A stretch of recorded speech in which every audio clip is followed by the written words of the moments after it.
एक बहुत ही खूबसूरत पर्सनालिटी हमारे सामने है, एक ऐसी पर्सनालिटी जो किसी तारुफ के मोहताज नहीं है। अब मैं क्या क्या इनके बारे में कहूँ।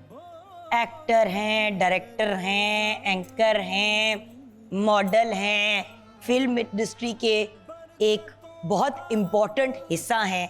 देन हमारी अगर आप रीजनल सिनेमा को भी देखें तो वहाँ के भी एक सुपर हीरो हैं।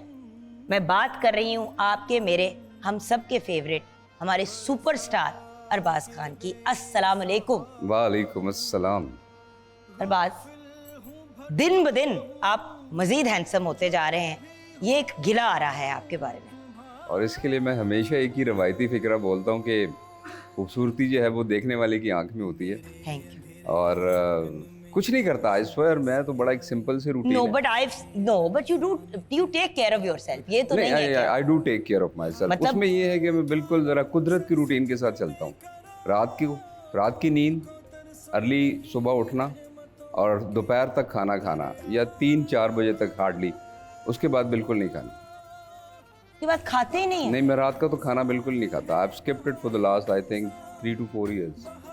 क्योंकि आप जो रात को खाना खा के, क्योंकि अमूमन हम लोगों को आते हैं, हम लोग बड़े खुश खुराक लोग हैं, हम रात को भी ठूसते हैं और हमारी सबसे बड़ी इंजॉयमेंट खाना पीना होती मैं है। तो बताऊंगी नहीं ना कि रात को मैंने क्या क्या खाया है। नहीं सर, हम बाकायदा प्लान करते हैं। सुबह उठ के ब्रेकफास्ट प्लान होता है, फिर अभी ब्रेकफास्ट खा रहे होते हैं तो नाश्ता, दोपहर का खाना प्लान होता और है, रात का ओके जी, रात को ये, और फिर उसके बाद भी कुछ हल्का फुल्का वो चलता है ना, तो उसके जैसे बाद कि मैंने कल किया। उसमें होता ये है कि आप खा के तो सो जाते हैं, लेकिन आपकी पूरी बॉडी रिलैक्स होती है, वो रेस्ट कर रही होती है, लेकिन आपका जो इंटरनल सिस्टम है वो चल रहा होता है, आपका जिसकी लिवर वजह से काम कर रहा नींद होता है, नहीं आपका पूरी स्टमक होती, काम। बंदा तंग होता है, डाइजेस्टिव सिस्टम उड़ जाता है, स्वेलिंग हो जाती है। और आपका तो काम ऐसा कि आप स्क्रीन पे हैं। अगर आप अपनी हेल्थ का नहीं ख्याल रखेंगे तो वो चेहरे पे आ जाएगा, और चेहरे पे आएगा तो काम खराब होगा। और अबव ऑल ये सुन्नत रसूल है, हज़रत मोहम्मद सल्लल्लाहु अलैहि वसल्लम की ये सुन्नत थी कि वो दिन की रोशनी में खाते थे। तो बल्कि मैं आपको एक एग्जांपल दूंगा। मैं दुबई में एक फिल्म की शूटिंग कर रहा था, हमारे साथ कुछ इंडियन स्टार्स भी थे। तो शाम का टाइम था और मतलब मगरिब हो चुकी थी, तो हम बालकनी में बैठे हुए थे होटल की, तो खाना वाना मंगा लिया, ये बर्गर्स ये वो। तो ऑल ऑफ अ सडन वो एक इंडियन जो हिंदू है वो आया, और उसने वो वर्कआउट करके आया, और उसने मुझे देखा और कहा कि यार अरबाज, तुम क्यों खा रहे हो? तुम्हारे तो मज़हब में भी नहीं है ऐसा कि दिन की रोशनी में खाया करो, रात के वक्त नहीं खाना। तो मैं वो स्पेल बाउंड कि यार हमारी चीज़ें वो लोग कॉपी करते हैं, और अनफॉर्चुनेटली ये हमारा असासा है, लेकिन हम लोग इन चीज़ों को अवॉइड करते हैं। हम लोग इन चीज़ों से दूर हो गए हैं, तो बहुत सारी चीज़ें हमसे भी दूर हो गई। भाई आई रिमेम्बर जब मैं छोटी होती थी तो चले अगर 6 बजे नहीं तो 7-7:30 बजे रात का खाना मगरिब खा का लेते टाइम थे बेस्ट है बचपन में।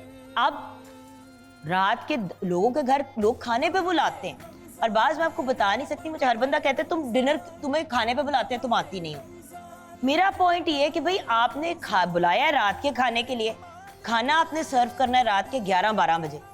अब 11-12 बजे अगर मैंने खाना खा लिया तो मेरा अगला दिन फिर कैसा गुजरेगा, क्योंकि वो खाना यहाँ पे चढ़ा रहता है। बिल्कुल। और आजकल पहले लोग इफ्तारी करते हैं, उसके बाद रात का खाना लेट नाइट खाते हैं, तरावियों शराबियों से फ्री होके, उसके बाद फिर सहरी खाते हैं। तो 3 खाने आपने इतने से टाइम स्पैन में खा लिए तो आपकी तो मत मारी जाएगी। नहीं, चलें, रमज़ान में थोड़ी सी तो रूटीन हो जाती है, और वो तो एक फ़र्ज़ है, उसमें मैं बात नहीं कर रहा, लेकिन मैं बात कर रहा हूँ एक रेगुलर लाइफ की, कि बियॉन्ड रमज़ान के बाद जब ईद गुजर जाएगी तो फिर आप क्या करेंगे? मतलब अगर आप रात की नींद नहीं लेते, आप दिन को जितना मर्जी सो लें, एक तो कभी आपको फ्रेशनेस नहीं आएगी, आपको वो एक रिलैक्सेशन नहीं फील होती जो अल्लाह ताला ने रात की नींद में रखी हुई है। और देखें ना कि जितने चरिंद हैं, परिंद हैं, वो रातों को अपने घोंसलों में चले जाते हैं, आराम करते हैं, और दिन की रोशनी में अपना रिज़्क तलाश करते हैं। तो हम लोग उसके बिल्कुल कॉन्ट्ररी हो गए हैं। तो जब आप कुदरत के अगेंस्ट चलते हैं तो आपका कोई भी सिस्टम सही नहीं चलता। क्या इतने ही कॉन्शियस थे अपने करियर के आगाज में? कभी भी नहीं, वो तो हो भी नहीं सकता। तब तो जाहिर है you learn everything with the passage of time. नहीं, बट अल्लाह का शुक्र है जब एक दफा एक आपकी एक लेवल पे आप पहुंच गए थे, यू बिकेम अ सुपरस्टार माशाल्लाह वेरी अर्ली ऑन। तो जब आप सुपरस्टार लेवल पे पहुंच गए, उस वक्त लाइफस्टाइल क्या था? क्योंकि अब तो एक कंसिस्टेंटली आप एक लेवल पे रहे हैं ना, उस वक्त जब शुरुआत थी उस वक्त लाइफस्टाइल क्या देखिए था? बिल्कुल लाइफ एक एक्सपीरियंस है और फिर न्यूली मैरिड और ये और वो, तो उस वक्त हर जिंदगी के- लम्हा जो है ना इंसान सीखता है। अगर आप सीखना चाहते हैं तो आप इस लम्हे भी कुछ सीख ही रहे हैं किसी से, तो जाहिर है वो एक लड़कपन कह लें, वो एक एज होती है जिसमें कि थोड़ा सा उबालीपन होता है, एक केयरलेसनेस होती है, उसमें से भी एक इंसान को गुजरना होता है। लेकिन अल्लाह का काफ़ी मैं बड़ा मशकूर हूँ कि अल्लाह ताला ने मुझे कुछ चीज़ें जो है ना वो मेरी उम्र से पहले मुझे सिखा दी। माशाल्लाह। तो वो धक्के मैंने इतने नहीं खाए जो खाने अक्सर लोग खाते हैं। तो ये है कि बच गया हूँ मैं काफ़ी चीज़ों से। अच्छा, रमजानुल मुबारक में क्या रूटीन होती है? बिकॉज देखो आपका काम तो नहीं रुकता, अगर फिल्म की शूट है तो फिल्म की शूट है। आप प्रोड्यूसर को ये नहीं कह सकते कि जी 1.5 महीना अब आप वेट करें फिर मैं वापस आऊंगा, क्योंकि अगले का सारा प्रोजेक्ट खराब हो जाएगा, काम फर्स्ट स्टक हो जाएगा। जुगन, कैन यू बिलीव कि अब तो मौसम काफ़ी बेहतर होता जा रहा है ये 2-1 साल से। हमने जून जुलाई में भी रोज़ा रख के तो हमने शूटिंग्स की हैं। मैं बेहोश हो गई और थी एक फिर दफा, आपको पता मैं है कि बेहोश हो गई थी एक दफा सेट पे। अमूमन हमारे जो कॉन्टिन्यूटीज़ होती हैं सर्दियों की, तब हमने जैकेट्स पहनी होती हैं, पोलोवर्स पहने होते हैं और आग के सामने हम बैठे होते हैं। वो शूट जो है ना वो किसी वजह से पैकअप मतलब कंप्लीट नहीं होता, उसका फिर जो बकाया काम होता है वो हम जून जुलाई में अमूमन करते हैं। तो वो आके उस कॉन्टिन्यूटी को भी मैच करना होता है, और फिर गर्मी और आपको पता है कि जो हालात होते हैं। लेकिन फिर डिटर्मिनेशन की बात आती है कि जब आपकी डिटर्मिनेशन है, काम करना है, तो फिर गर्मी सर्दी क्या, नौकर की तो नखरा की, सीधी गल है। देखें, हम लोग अपने प्रोड्यूसर्स के लिए एक जॉब कर रहे होते हैं, राइट? अपने डायरेक्टर के लिए, हम डायरेक्टर्स के basically as someone once said to me कि भाई जो एक्टर्स होते हैं वो डायरेक्टर के सिपाही होते हैं, उनके बगैर डायरेक्टर नहीं चल पाता। अगर अनकॉम्प्रोमाइजिंग आर्टिस्ट हो तो फिर आपको पता है डायरेक्टर बेचारा भी मजबूर हो जाता है। नहीं बल्कि, और आपने तो खुद फेस किया है एज डायरेक्टर। हाँ बिल्कुल, हाँ बल्कि हम तो जिस फील्ड में पैदा हुए और जिस एटमॉस्फेयर में, जिस एम्बियंस में हम लोगों ने ब्रीथ किया है, वो तो है ही कॉम्प्रोमाइजिंग ना। हमारे पास तो ऐसा कभी कोई सिस्टम नहीं है, कोई ऐसा हमारे पास एसेसरीज नहीं होती कि हम एक लेविशली काम करें। हम एग्जांपल्स तो दूसरों की देते हैं, लेकिन हम खुद जिन सर्कमस्टांसेस में काम करते हैं वो बड़े हार्ड होते हैं। तो ऑलवेज हमें जो है ना थोड़ा सा वो कॉम्प्रोमाइजिंग होना पड़ता है और जुगाड़ लगानी पड़ती है कि यार ठीक है यार, कम वक्त में ज़रा ज़्यादा काम हो जाए। तो this is what we are immune to, तो वो करना पड़ता है। सो जनरली आपकी रमजान मुबारक में क्या रूटीन होती है, ये हम जानेंगे एक छोटी सी ब्रेक के बाद। We are in conversation with the absolutely fabulous Arbaaz Khan. अगर मजीद इनकी बातें जाननी है और इनको जानना है, सच्ची बात बताऊं व्यूअर्स, उससे भी ज्यादा मीठी पर्सनालिटी, अल्लाह इसको जिंदगी दे, सेहत दे। मेरी प्यारी बहन है, मेरी दोस्त है, और मेरी रमज़ान ट्रांसमिशन की, और बल्कि कभी भी कोई स्पेशल प्रोग्राम हो उसमें इनका और मेरा साथ होता है। तो मेरी प्यारी बहन को दुआओं में ज़रूर आपने याद रखना है। और एक लाडली सी हमारी लाडो रानी आ गई हैं सेट पे। इनको हम बुलाते ही अपनी लाडो रानी है, क्योंकि ये हमारे सेट का बेबी है। उम्र में बहुत कम है अरबाज, और काम बड़े बड़े करती हैं। माशाल्लाह। डॉक्टर ज़ैनब गोंदल एक न्यूट्रिशनिस्ट, डाइटिशियन और फूड टेक्नोलॉजिस्ट हैं। अच्छा, यानी कि ये चीज़ प्रूव करती हैं जो हमारे माँ बाप नहीं कहते थे कि ये वाली चीज़ बहुत अच्छी है, और हम लोग कहते थे हम नहीं देसी घी खाएंगे, देसी घी से वेट बहुत चढ़ता है, उसकी स्मेल बहुत होती है।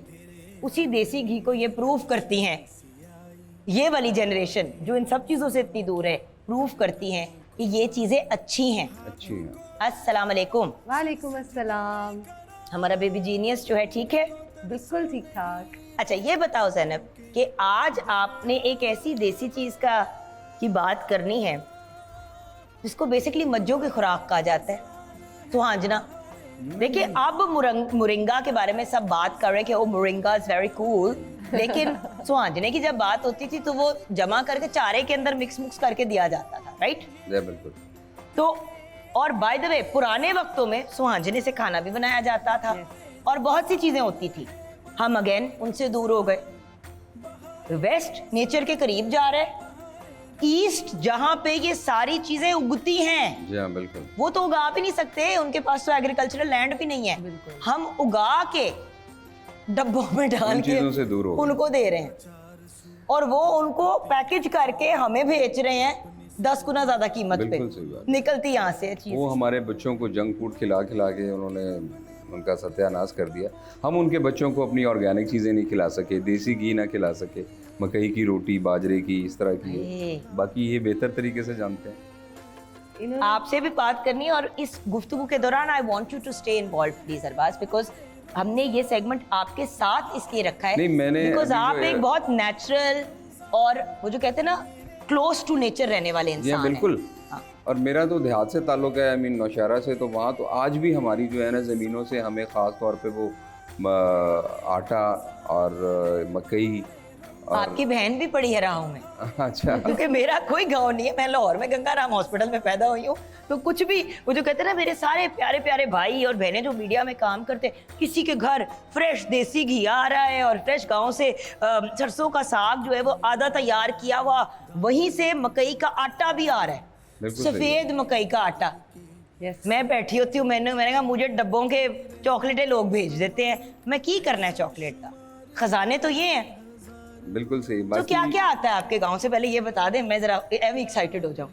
सो आटा आता है, आटा, हम्म, मकई का, गंदम का, और वो शहरों में सिट्टे, तो चावल बड़े वो- चावल, जी हाँ बिल्कुल, और जो मकई का आटा है स्पेशली बड़ा स्पेशल किस्म का, और भैंसे तो हमारी नहीं है, लेकिन वहाँ है कुछ लोग जानने वाले, तो वहाँ से हमें जो है ना वो प्योर मिल्क आता है, दूध, उसमें से घर में फिर वो मक्खन और दही वगैरह और उससे देसी घी। और सबसे बड़ी जो बात है, जो घर में हमारी जो ख़वातीन है, घरों के अंदर तंदूर है हमारे, अच्छा और वो इतनी मोटी रोटी पकती है, अगर कोई आम बंदा आजकल देखे ना तो वो शायद मजाक उड़ाए, लेकिन कैन यू बिलीव जुगन के वो रोटी जो है आप अपनी ज़ुबान पर रखें और वो पिघल जाती है, और वो एक स्पेशलिटी होती थी जो हम सुबह खाते थे, फिर तालियां 3-4 नौशहरा बजे के चले, वक्त, ज़ैनब। 3-4 बजे के वक्त अक्सर चाय बनती है, उसके साथ फिर उसको ना हल्का सा घी लगा के तो वो हम खाते हैं। तंदूर की रोटी का वैसे ही बहुत मजा आता है, जो यहाँ मिलती है वो वाली का नहीं मजा आता, जो गांव आप में लोगों को मिलती है। याद है कि रोजा है, हाँ याद है आप लोगों को कि रोजा है, जी हाँ, रोज़ा क्यों बिल्कुल। मेरी कोई बात नहीं।